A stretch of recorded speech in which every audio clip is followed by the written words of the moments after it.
We begin tonight with, with the trial in Portland, Oregon that will decide whether President Trump can deploy the National Guard there. Portland has seen months of protests since the Trump administration began its crackdown on illegal immigration, but the deployment of hundreds of National Guard troops has been blocked by the courts.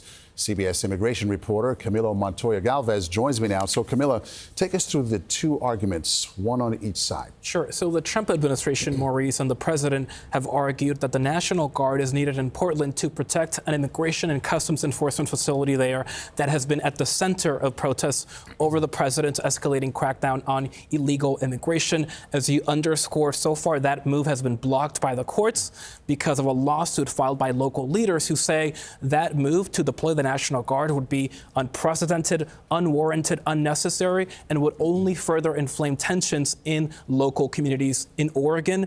And today we heard from a local police commander who said that the protests in Portland in 2020, 5 years ago, were much more violent in nature and disruptive than what we're seeing today. He said, and I quote, "It was just an entirely different level of disorder back in 2020 compared to today." He also questioned whether federal agents had sufficient justification and grounds to deploy chemical agents, tear gas, against protesters outside of this facility. We saw that on full display when I was there earlier in October, because he's saying that most of the protesters were, again, largely peaceful. The Trump administration would argue that police locally has failed to intervene when the protesters have turned violent in certain instances, and that there has been a sharp increase in attacks faced by immigration officers across the country. Now, the president's been really vocal about calling Portland a war zone. He says it over and over again. You were just there, as you say. What did you see?